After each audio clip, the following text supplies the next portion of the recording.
Welcome back. President Trump says he will be imposing a 25% tariff on all steel and aluminum imports today. My sources also tell me to expect tariffs on Europe announced this week with a reciprocal VAT tax applied to it. That should be announced either Tuesday or Wednesday. Here's White House Deputy Chief of Staff Stephen Miller with me yesterday on Sunday Morning Futures. The president's making clear that we are going to pursue a policy of reciprocity. In other words, if we're getting charged 30% by Europe, then we need to charge them 30% in return.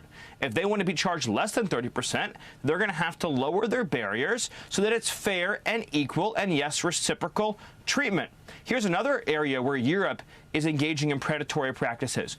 Tech companies are subject to digital taxes, censorship, and onerous financial penalties that are tens of billions of dollars every single year. Obviously, that has to go into the reciprocal treatment as well. You cannot have a situation where our country, our auto companies, our tech companies are just a piggy bank for Europe. Yep. Chinese tariffs on about $14 billion worth of U.S. goods is also taking effect today. They range from 10 to 15%. And those tariffs will impact crude oil, liquefied natural gas, farm machinery, and other products. Joining me now is West Virginia Congressman Riley Moore. Congressman, good to see you.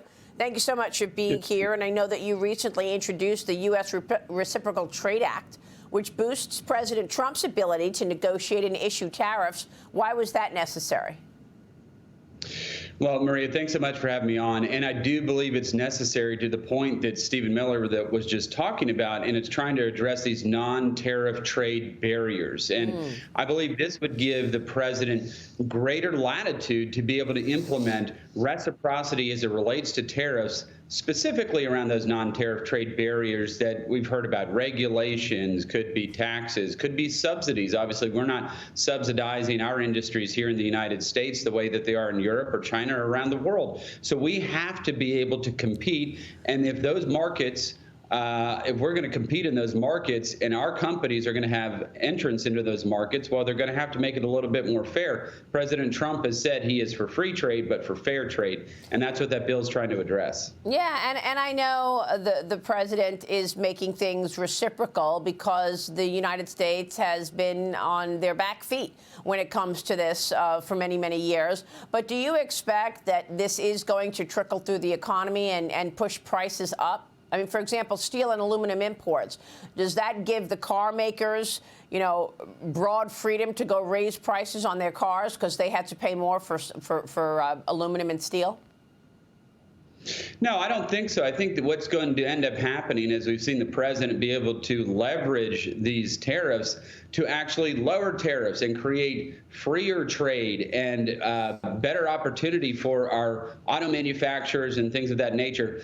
Yeah, obviously, if you go to Europe right now, you're not going to find an F-150 driving down the street of Munich, Germany, but you're going to find many, many European automobiles right here flooded in our markets. Of course, we like those cars, but our automobile makers here have no ability to be able to compete. So that's where this reciprocity comes in. So yeah, I mean, no, I don't think it's going to raise prices at all. Yeah, and I think that a lot of President Trump's agenda is actually anti-inflationary, certainly when you think about the deregulation that's coming. So I'm not as worried as some in the market, certainly, about this issue. But I want to get your take on Congress and what the Senate is doing. The senators were in Mar-a-Lago on Friday for a meeting with President Trump, and Republicans are going against House Speaker Mike Johnson's wishes, releasing their plan to fund President Trump's agenda the way the senators discussed it Friday. Senate Budget Committee Chairman Lindsey Graham said that the resolution will increase annual spending by nearly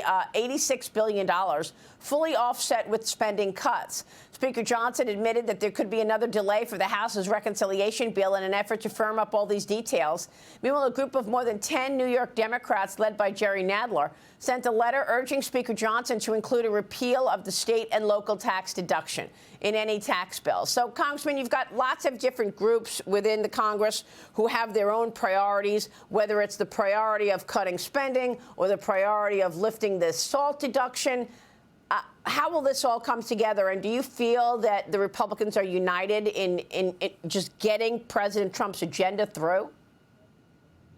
Well, just last week, I was at the White House with a group of Republican lawmakers there in the House where we were discussing that path forward. And not only did we meet there for almost over 4 hours at the White House, we then met in Speaker Johnson's office later that evening.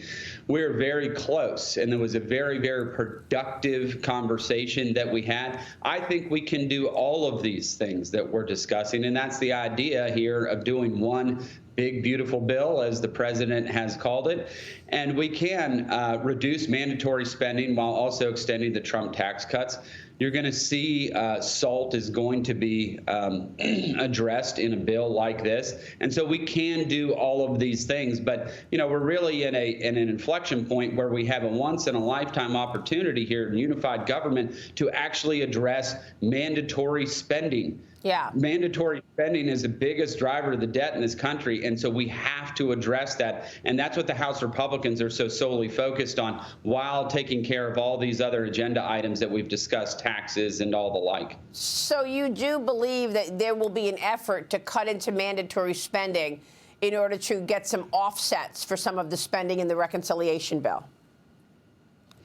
Yes, that's what we've been discussing. And as I said, I think this is our once-in-a-lifetime opportunity. You know, you see government shutdowns over discretionary spending all the time in the appropriations bills. Just to be clear, discretionary spending is only 26% of every dollar that's spent annually in the United States. So we got nearly you have a lot of choices, the majority of it's mandatory, and if we don't address that, I mean, we're in a world of hurt. You got 75% of it's mandatory spending.